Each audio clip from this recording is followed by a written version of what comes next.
À La Réunion, l'électricité est produite principalement à base de charbon et de fioul. Ces deux énergies sont bien pratiques, mais il faut les importer, ça coûte cher d'une part, et d'autre part, elles produisent du CO2. Donc il est dans l'intérêt de tous, et d'EDF aussi, de minimiser les consommations électriques.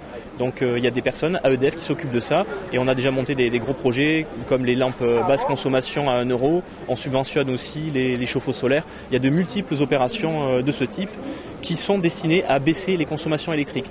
Pour ce qui concerne la pollution lumineuse en propre, EDF a un projet dans lequel la CEOR, Société ornithologique réunionnaise, est associée.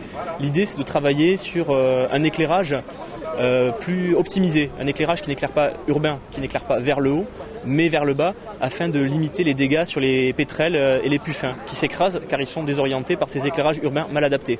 Donc EDF ne décide pas de comment on utilise le courant, mais EDF peut essayer d'influencer par des bonnes pratiques comment on utilise le courant.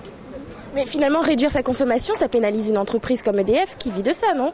Est-ce qu'à terme, financièrement, ça ne met pas en péril l'entreprise? Alors il faut savoir que EDF à La Réunion est un service public. EDF à La Réunion est structurellement déficitaire.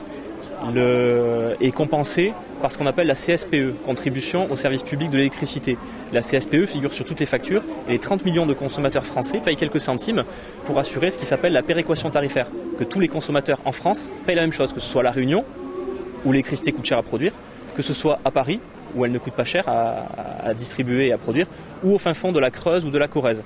L'électricité coûte la même chose partout en France, grâce à cette péréquation tarifaire financée par la CSPE.